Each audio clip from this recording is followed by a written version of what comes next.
The first thing I felt was the wind, knife cold, chewing through my cardigan as the taillights of my son's SUV shrank into a red smear. "We'll grab you after the drop-off, Mom," Caleb had said. Then the door shut. Then the road roared. Then nothing but darkness and trucks raking past with horns that rattled my ribs. I stood on the shoulder of I-78 under a bruised October sky, fingers tight around the thin strap of my purse. My iPhone blinked 3 cent. 1 bar, SOS only. 1,000 hospital midnights taught me not to panic. But I'm 58 and retired now, and asphalt is different at night. I pressed call anyway. The screen froze, then died, a lit window going black in a house where no one's home. Headlights knifed the fog. I stepped back against the guardrail, my heels skidding gravel. Somewhere to my left, scrub grass shivered. A candy wrapper chased itself in circles. I told myself I was fine, the way nurses lie to themselves during code blues. "You're fine, you're steady, you're not shaking." I was shaking. They left me because the car was too full with a cake for Aubrey's friend and party favors piled high like new money. 10 minutes. She'd smiled. 10 minutes had a way of becoming a story you tell yourself so you can sleep. My fingers found the old Rolex at my wrist. The one my husband left me, its face softened with years of hand soap and grief. I turned the crown, an old habit, and listened for the faintest click. It sounded like someone else's heart. A set of headlights slowed, then braked hard ahead of me. A compact sedan inched to the shoulder, hazards pulsing orange. I edged closer, ready to run if I needed to. The window rolled down and a woman stuck her head out, silver hair flying. "Marian?" she called. "What in God's name? Get in." "Ruth?" My throat went raw on the name. Ruth Kaplan, my across-the-street neighbor, the one who knew every ordinance the township ever wrote and watered her hydrangeas at sunrise. I slid into the passenger seat and the heat wrapped me like a quilt. She looked me over. "Who left you here?" "My son. It's complicated. That word usually means someone's lying." She merged back onto the lane, jaw set. "Seatbelt." I clipped in. The clock on her dash read 8:43 p.m. Caleb and Aubrey's party in Millburn was 15 minutes away if you believed their version of map apps and mercy. We drove in silence to my house, to the familiar clapboard where my porch light still worked because I replaced the bulbs myself. Inside, the kitchen lights were on. A paper banner sagged from a drawer. On the island sat an Amazon box with my name and my address and a weight that said, "Something expensive trying to be light." I didn't remember ordering anything. Ruth glanced at it, then at me. "You buy a late-night present?" "I don't think so." I picked up the box, shook it. The tape made that clean zipper sound, a sound I hate because it always means proof. "I'll open it later." "No," Ruth said gently. "Open it now." I found the scissors in the blue ceramic cup by the fridge. The tape gave way. Inside was a glossy envelope, the kind that wants to be photographed. My name again. A new credit card, platinum, with limits no nurse's pension asks for. "Welcome, Marian," it read. "Activate to begin enjoying your benefits." Ruth's eyes narrowed. "Did you apply for that?" "Of course not. They used your full name and correct birth date," she said, pointing. "See the last 4? Not a guess. That's a file." I put the envelope down like a hot pan. My thumbprint left a fog on the silver. Somewhere in the house a pipe ticked twice and settled. The refrigerator hummed. Our neighborhood's quiet has always been polite, the kind that lets you cry without witnesses. Ruth's voice softened. "Do you want me to stay?" "No." I lied, because pride is a shackle you don't notice until it burns. "I'll be fine." She hesitated, then nodded and squeezed my shoulder. "Call me if they come back." At the door she paused. "Tomorrow, bring your paperwork, the deed, anything you have, we'll look at it together." After she left, the kitchen felt larger and meaner. I washed my hands just to do something, watching the water leave my fingers in bright threads. When I shut off the tap, the house exhaled. My phone, charging from an outlet near the stove, sputtered awake with a chime. 2 messages. The first, a photo of Aubrey at a candlelit table, lips parted around a laugh, captioned, "Family first." The second, a bank alert. "Your new card has been activated." I stared until the letters blurred. Activated, not delivered. Activated. Outside, a car door thudded. Tires whispered up my drive. I wiped my hands on a dish towel and listened to the handle turn. "Mom?" Caleb's voice floated from the foyer, careful, coaxing, like he was approaching a skittish animal. "We can explain." I set the silver envelope between us on the island, its welcome message shining like a dare. Good, I said, and my voice surprised me, steady, trained in 1,000 quiet emergencies. Start now. Caleb stepped into the kitchen like he was entering a hospital room, quiet shoes, lowered voice, fake calm. Mom, you shouldn't have walked, he said, like I'd chosen I-78 over comfort. Aubrey was upset. The party was important. I slid the silver envelope across the island. This was inside an Amazon box with my name, and the bank says it was activated. His eyes flicked away, 1 second almost invisible. But a mother counts those seconds the way she counts breaths in a failing patient. Must be some mix-up, he muttered. A mix-up doesn't know my birthday, I said. Sit down. Aubrey followed him in, still in the shimmer of her cocktail dress, cheeks flushed with champagne laughter. Are we doing this now? She sighed. Marian, you know older people get scammed all the time. Maybe you clicked something. I thought of the shoulder of I-78, the wind, my dead phone. Scammed wasn't the word I'd use. I didn't apply for this, I said, slower, firmer, and someone activated it. Aubrey pulled a stool, uncorked her water bottle, and drank like she owned the air. We're trying to help you. You've been stressed ever since you retired. Maybe it's memory stuff. The insult was sugar-coated, but every grain scraped. Ruth had told me once, if someone wants to make you doubt yourself, they'll start by calling you confused. I remember enough, I said. Ruth was here, she saw the box. We're checking with the bank in the morning. Aubrey's smile twitched. Ruth, she repeated, like the name tasted sour. Of course she was here.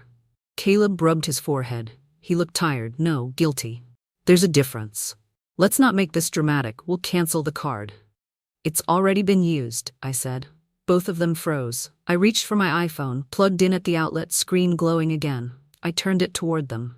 The statement was small, a jewelry store in Short Hills 2 hours before the party started, a number that made my throat ache. Aubrey's voice sharpened. You're accusing me? Seriously? We bought a bracelet tonight, yes, but with our card. Funny, I said. It posted under my name. Caleb swallowed. Once, twice. Maybe the bank. No, I cut him off gently. Banks don't guess. Someone submitted my name, my birthday, my address. The refrigerator hummed behind us. A car passed outside, headlights sweeping across the window in a quiet arc. Our house had always been a safe silence, the kind where people read on Sunday mornings and laughed at old sitcom reruns. Tonight the silence had a pulse. Aubrey's mask cracked first. We're living here. We pay bills. We deserve to use the credit while we apply for our own. You're retired. We're building a future. There it was. Not confusion. Not a scam. Entitlement. My voice stayed level. You used it without asking. Caleb's chair scraped. You're blowing this out of proportion. I looked at my son, the boy who used to write Mother's Day cards with crooked hearts, who learned to drive in the high school parking lot while I held the passenger door and prayed. Now he was defending theft because it came dressed as ambition. You left me on the highway, I said softly, and now you're in my kitchen telling me to be grateful. Aubrey's eyes flashed. If you keep acting like this, we'll move out. And when this house sells, don't expect us to help you. This house isn't yours, I replied. A tiny silence fell, sharp as glass breaking. Aubrey blinked. Excuse me? Caleb looked confused, then wary. What does that mean? I straightened the silver envelope, smoothing the crease. Tomorrow morning, I'm pulling out the deed. I want everything clarified. If someone's using my identity, we'll bring in the bank, and if someone's claiming my home, we'll bring in a lawyer. For a heartbeat, nobody breathed. Then Aubrey laughed. Too loud, too bright. You wouldn't. You can't handle that kind of stress. I dried my hands on a dish towel. Watch me. From the living room, the clock chimed 9. It sounded like a countdown, one only they could hear. The next morning came in pale gray light, the kind that makes houses look honest. I hadn't slept much. Every time I closed my eyes, I saw the silver envelope, the jewelry charge, Caleb's silence. At 7:10 a.m., I stood at the dining table with my MacBook Air open, a stack of folders beside it. I kept everything. Nurses are trained to track paperwork like vital signs. Birth certificates, insurance letters, tax returns, the deed. Somewhere under those papers was the answer to a question I shouldn't have to ask. Who actually owns the home I paid for? The front door creaked, and Ruth let herself in with a soft knock. She wore those square reading glasses that made her look like a professor who could out-argue a judge. "Morning," she said, setting a thermos of Starbucks on the table. "I figured you hadn't eaten."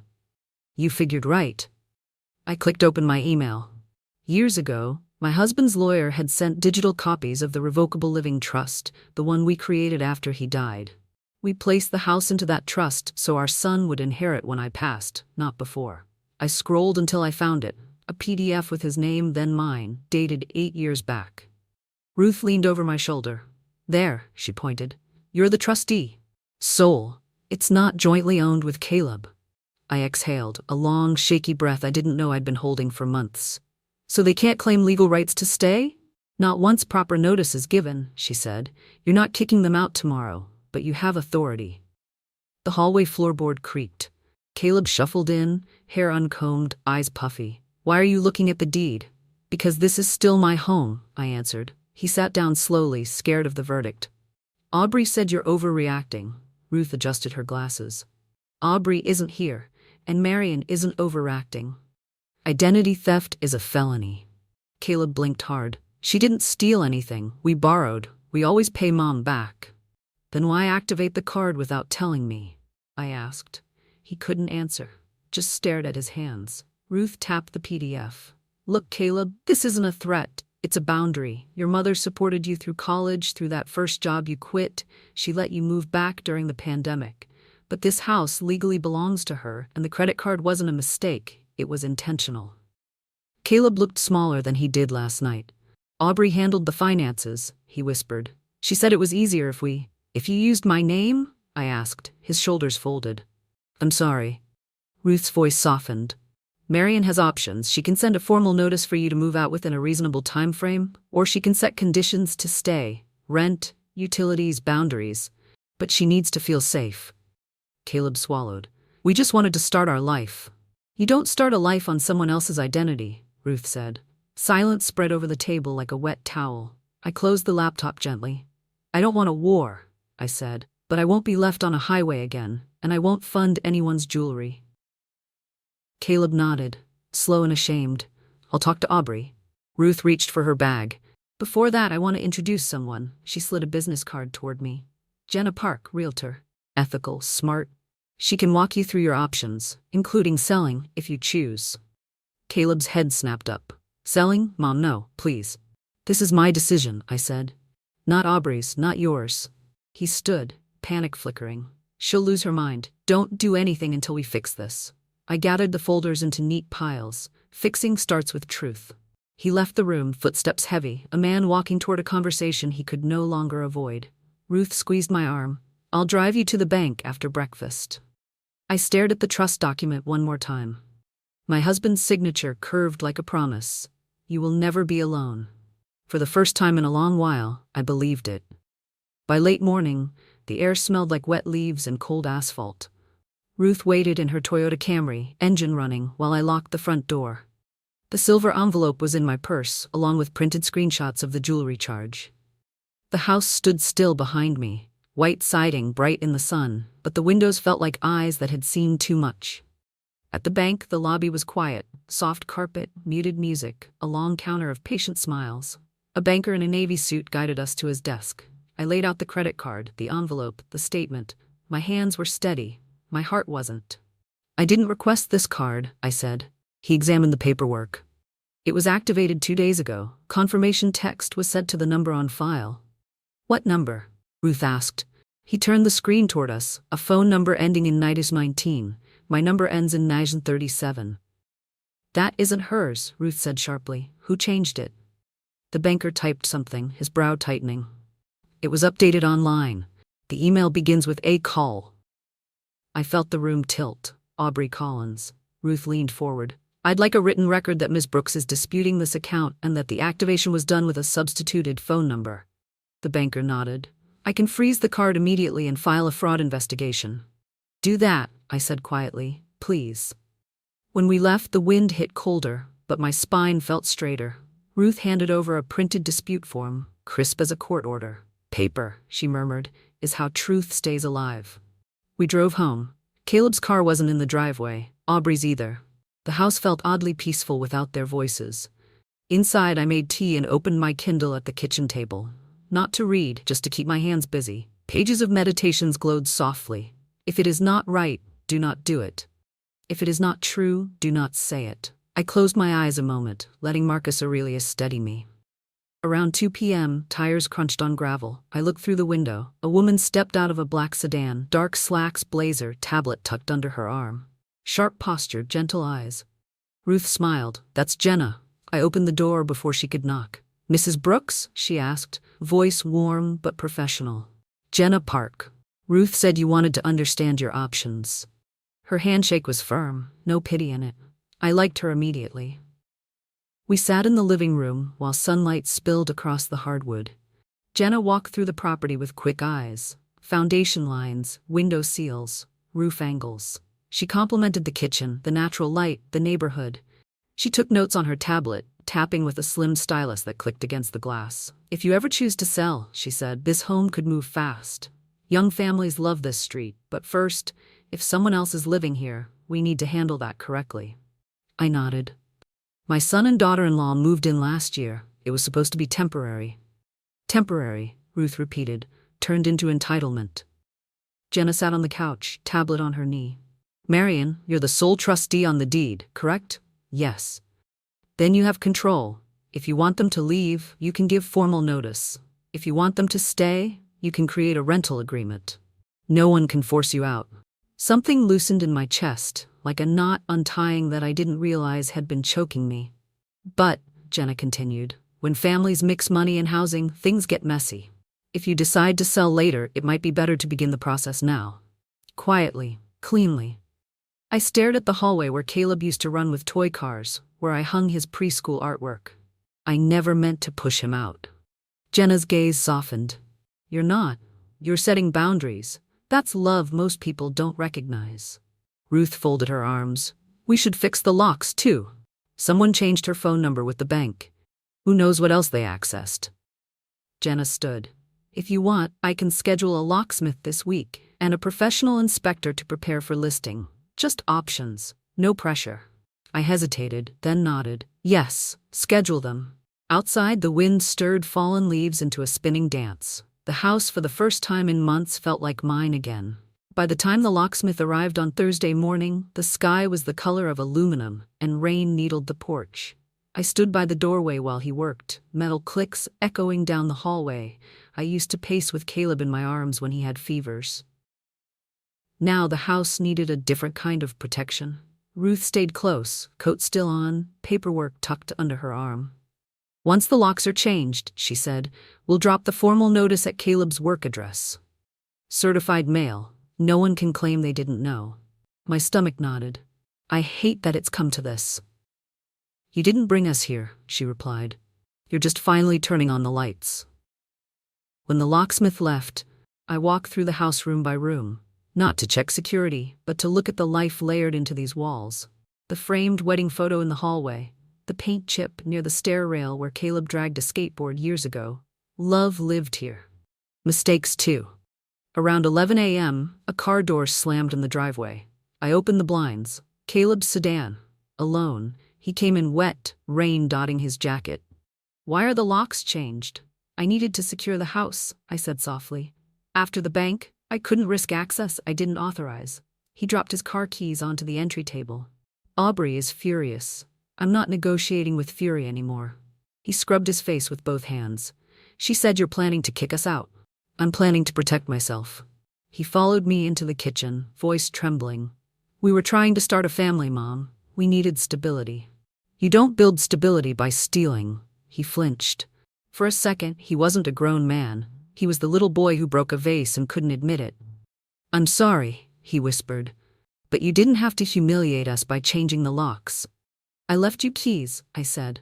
"Your copy is on the counter in an envelope." His eyes darted to it. White envelope, his name on top. He didn't reach for it. "You're actually going through with this," he said. "Selling the house?" "I don't know yet, but I'm preparing. Jenna comes back tomorrow with the inspector." Caleb leaned against the counter, eyes glossy. "If we leave, where do we go?" "You're adults," I said gently. "You'll figure it out, just like I did when I was your age, just like every person who wants a life of their own." He looked exhausted, like a man holding two heavy realities. His marriage and his mother's truth. "Is there anything we can do?" he asked. "Yes," I said. "Tell the truth about the card, about the jewelry, about who changed my bank information." He stared at the floor. "Aubrey took pictures of your mail key. That's how she got the Amazon box before you did. She thought if she ordered the card, the house would be in her name eventually. And she assumed you'd never notice. There it was, the quiet knife I hadn't wanted to see." "Thank you," I told him. He nodded, half broken. "She'll deny everything." "I know." He finally picked up the envelope with his new key. "Mom, just don't throw me away with her." My voice stumbled. "I'm not throwing you away. I'm asking you to grow." He walked out, shoulders bowed against the rain. When the door closed, I let out a breath I'd held since the highway. That evening, I sat at the dining table with my older memories, photo albums, letters from my husband, dried flowers from my son's graduation. I wrote a short letter, my handwriting small and neat. "Caleb, you can still fix this. Not for the house, for yourself. I'll be here when you decide to be honest with your life, Mom." I folded the paper, placed it in a drawer, unsure if I would ever give it to him. The house creaked in its old bones. The rain eased, leaving the windows streaked with silver. Setting boundaries wasn't loud. It was quiet, steady, like a line drawn in the floorboard no one could scrub out. And tomorrow, Jenna would return, with an inspector, paperwork, and decisions I was finally strong enough to make. Jenna returned Friday at noon with the inspector, a quiet man named Harris who carried a clipboard and a camera. Rain had dried overnight, leaving the sidewalks clean and bright. From the kitchen window, I watched him test outlets, check water pressure, measure the attic insulation. Every click of his pen felt like proof the house was preparing to change hands, either today or someday. But this time, on my terms. Jenna sat with me at the dining table while Harris worked. Her tablet glowed with documents, repair estimates, comparable sales, timelines. She spoke plainly, respectfully, the way people do when they understand someone's heart is bruised but beating. "If you choose to move forward," she said, "I'll coordinate with the title company and escrow. No surprise costs, everything would be transparent." A week ago, those words would have terrified me. Now they felt like instructions to breathe again. At 12:47 p.m., my phone buzzed with messages. First Ruth, then 2 neighbors, then another. "Are you okay? Did you really call the cops on Caleb? Aubrey says you fired a gun at them last night." I stared. My hands went cold. Jenna leaned over. "What's wrong?" I turned the screen toward her. There it was, Aubrey's post, public, dramatic, laced with lies. A long paragraph claiming I'd threatened them, that I was unstable, that Caleb feared for his safety. Ruth arrived minutes later, cheeks flushed with anger. She crossed a line, a legal one. "We can respond," Jenna said calmly, "but first we document." She snapped screenshots of the post, timestamp included, and emailed them to herself. Ruth helped me draft a short, factual statement. "I have never made threats or used weapons. Any claims otherwise are false and defamatory." Harris handed us his inspection report and stepped outside to take photos of the siding. When the door closed, Ruff lowered her voice. "Marian, the bank forwarded the fraud report to the county's financial crimes unit. They might call. Be ready." My pulse hammered in my throat. "Will Caleb be involved?" "If he knew and let it happen," she said gently, "he might have to answer questions. But this isn't about punishing him, it's about stopping her."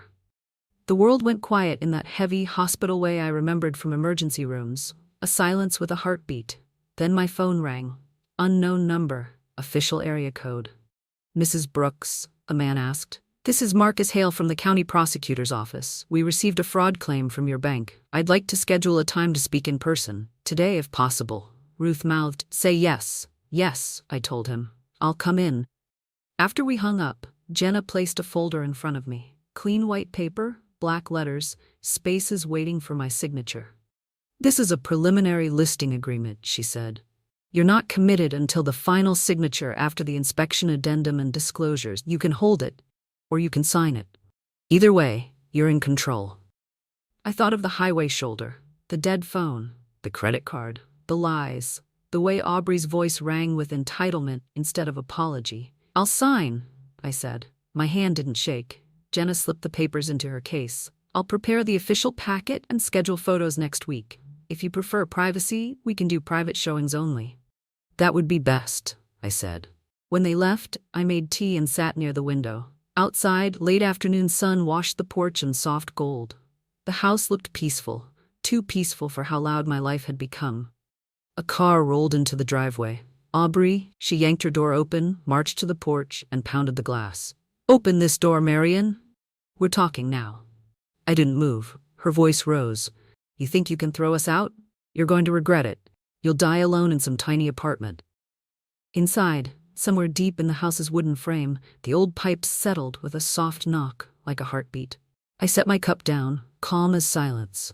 With new locks, with truth in writing, with the county prosecutor waiting, I no longer needed to answer her rage. The door stayed closed.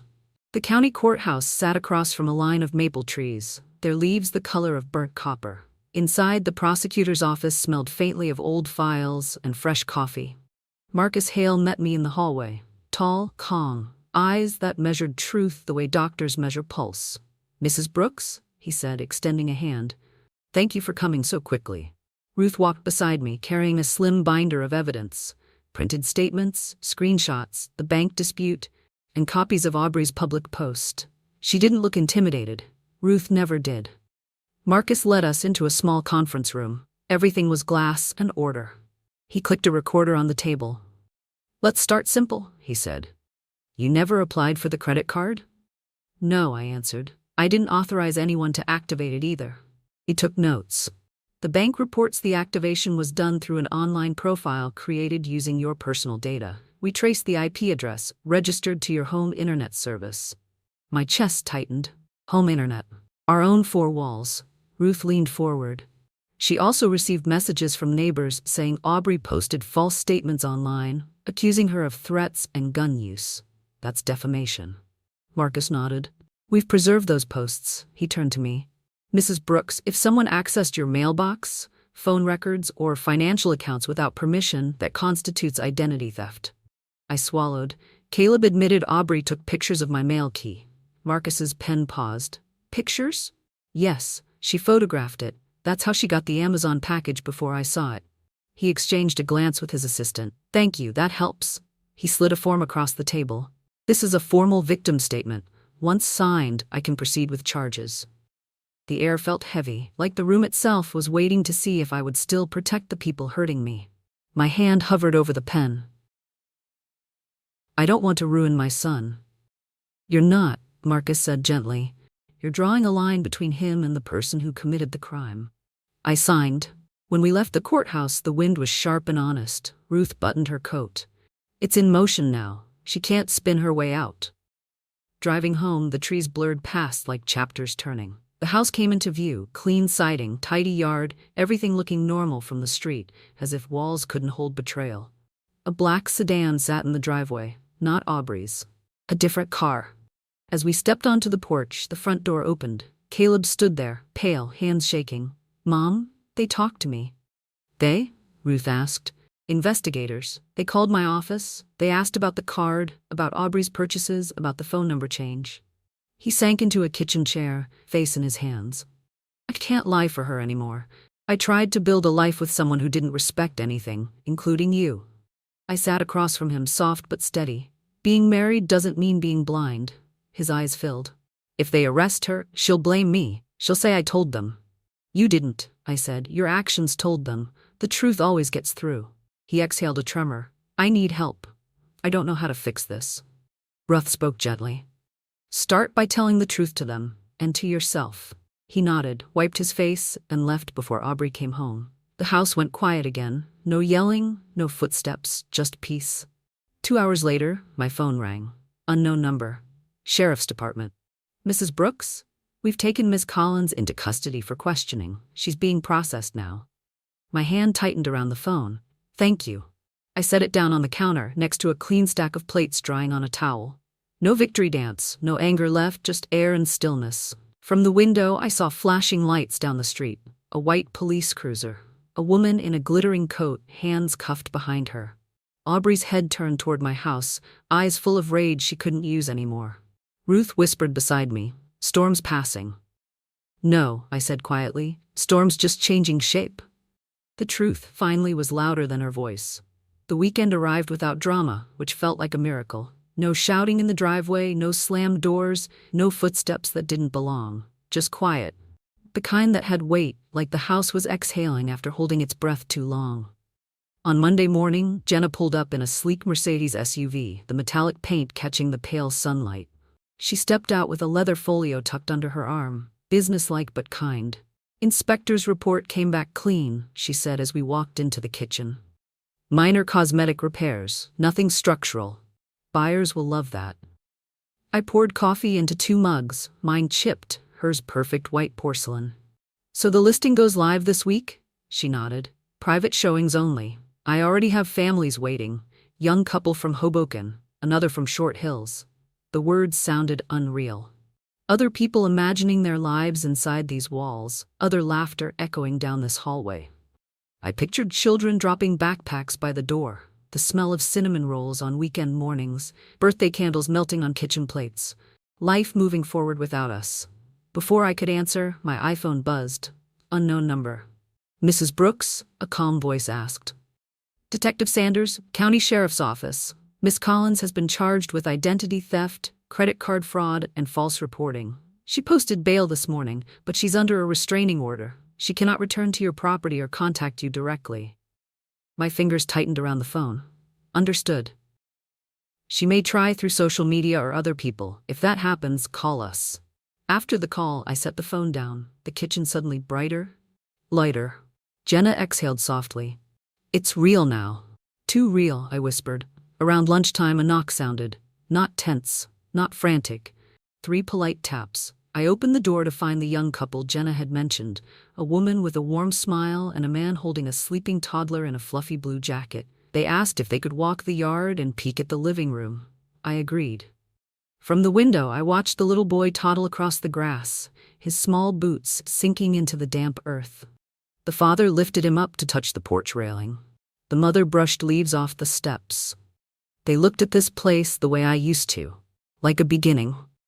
When they left, Jenna checked her tablet. "They're interested. They'll send a formal offer once the listing goes live." They said the neighborhood feels safe. Safe. A word I hadn't felt in years. Later that afternoon, Caleb called. His voice was low, rough around the edges. "Mom, I heard about the charges. Aubrey's furious. She said you ruined her life." I kept my tone steady. "Aubrey ruined her own life. I just stopped her from ruining mine." He was silent. Then quietly, "I'm filing for separation." I closed my eyes. "That's a painful choice." "It's the right one. I gave her every chance to fix this." She laughed at the investigators when they questioned her. She laughed, Mom. My heart cracked, not for her but for the boy he used to be, the man he was trying to become. "I'm proud of you," I said. He sniffed once fast. "Can I come by later? Just to talk?" "Of course." At sunset, he showed up with a duffel bag, shoulders slumped. We sat in the living room, the room that had held every version of him, from Lego castles to job interviews to wedding invitations. He laid his head in his hands. "I thought she loved me," he said, "but she loved what my name could get her." "Love doesn't ask you to destroy your family," I said. "Love doesn't use your mother as collateral." He nodded, tears slipping between his fingers. When he finally fell asleep on the couch, the house was silent, except for the soft hum of the refrigerator. Outside, evening faded into a velvet sky. Somewhere down the block, a street lamp flickered on. For the first time in years, the walls didn't feel like they were closing in. Instead, the house felt like it was waiting, one chapter ending, another stepping quietly into place. Caleb woke on my couch before sunrise, the living room awash in the dim blue of morning. His eyes were swollen, his voice hoarse. "I'm sorry for everything," he whispered. I poured him coffee the way I used to when he studied for exams, mug warm between my palms, steam curling into the quiet. "You don't have to apologize all at once," I said. "Just don't lie anymore. Not to me, not to yourself." He nodded. "I'll call the investigators today. I'll tell them exactly what happened." Outside, a delivery truck rumbled down the street. Early Monday commuters. Ordinary life moving forward.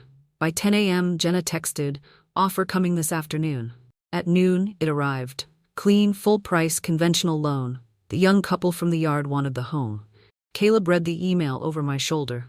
"They'll be good here," he murmured. "Better than we were." I signed the acceptance. Jenna forwarded the documents to the title company, and just like that, a clock started. Escrow, funding, closing, life shifting from memory to motion. Around 3 p.m. the doorbell rang. At first I thought it was the mail, or Ruth, or Jenna. But when I opened the door, a uniformed deputy stood on the porch, papers in hand. "Mrs. Brooks, these are for you and Mr. Brooks." Caleb stepped forward. The deputy handed him a copy. "Temporary restraining order," he said. "Miss Collins attempted to contact you both through third parties. It's a violation of her bail terms." Caleb swallowed. "Does she know about the sale?" "She knows you're staying with your mother," the deputy said. "That's enough for her to spiral." After he left, Caleb sat at the dining table staring at the paperwork. "I feel stupid. I should have seen who she was." "No," I said. "You saw who she pretended to be. That's different." A quiet settled over us.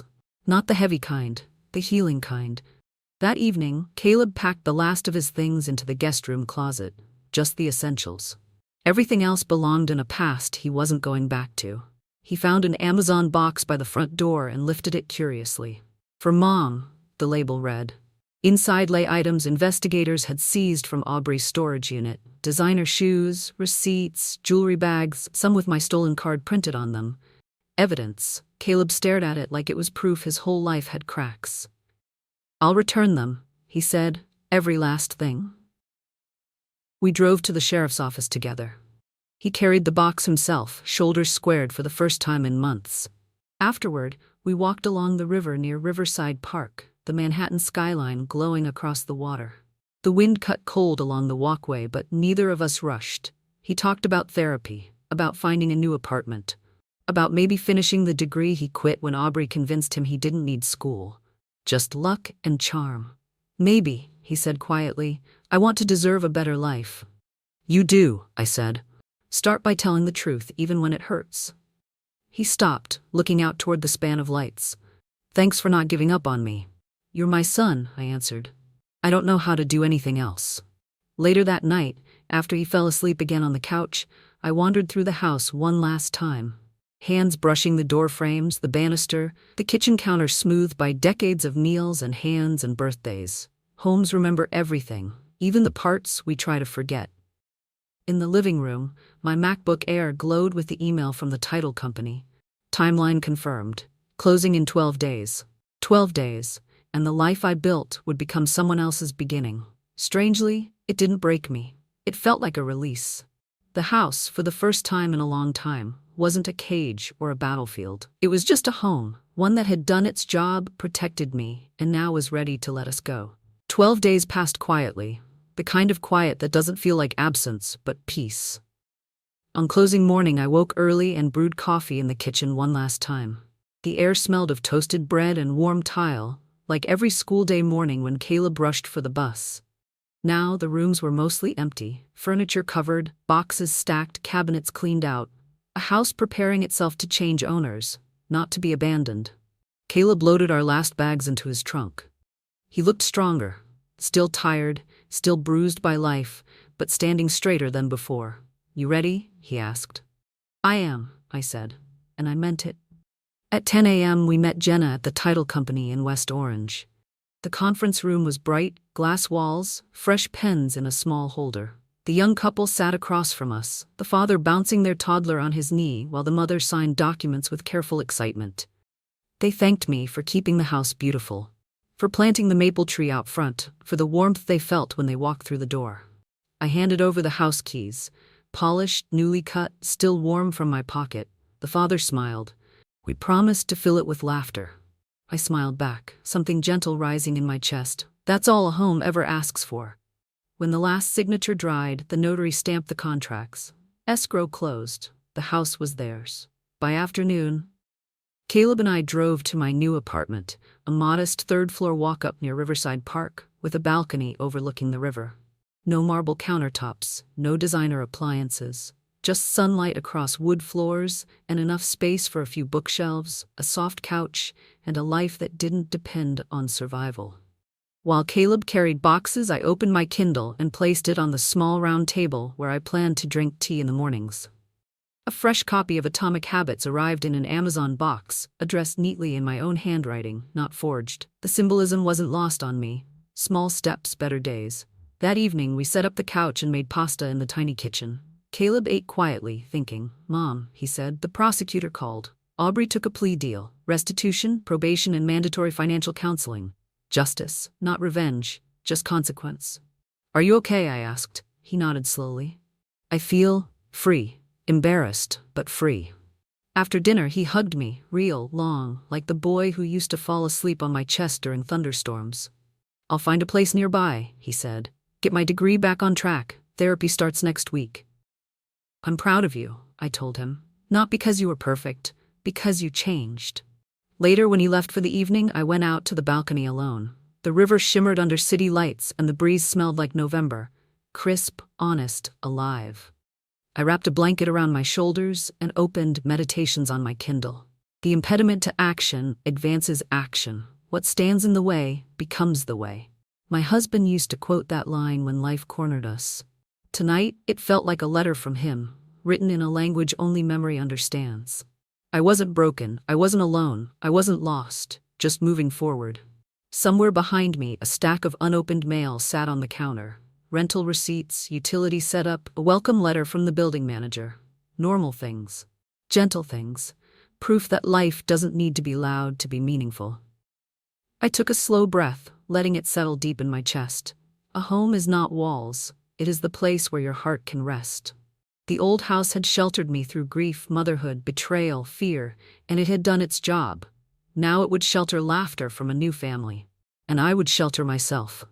The river moved steady and certain below, reflecting every light without holding on to any of them. I finally understood. Letting go wasn't losing. Letting go was living. Spring arrived early that year. One afternoon, Marian walked along Riverside Park, air crisp and sweet with the smell of new leaves. Joggers passed, children chased bubbles, and the Hudson shimmered like liquid glass beneath the warming sun. For the first time in a long time, she wasn't hurrying anywhere. Life no longer felt like something to survive, just something to live. At a wooden bench, she opened her Kindle. The one Caleb bought as a peace offering. A bright yellow sticky note was tucked between the pages. "Thank you for not giving up on me, C." Her lips curved into a quiet smile. Nearby, a little boy on a scooter stopped, struggling with his balance. His mother held his hands, steadying him as he pushed forward, slow and wobbly. Marian felt her heart soften. Once, she'd steadied Caleb the same way, and now he was learning to steady himself. Her phone buzzed with a picture message from an unfamiliar number. It was the young couple, the new owners of the house.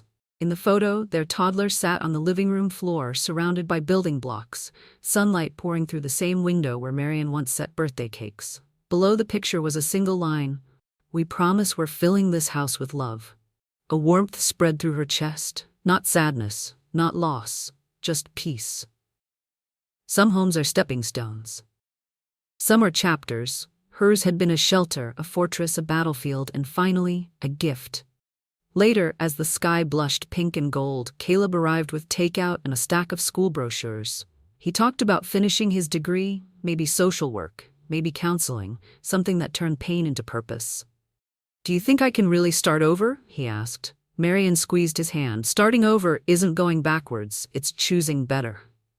They ate dinner on the balcony, plates balanced on their laps, laughter rising into the early evening air.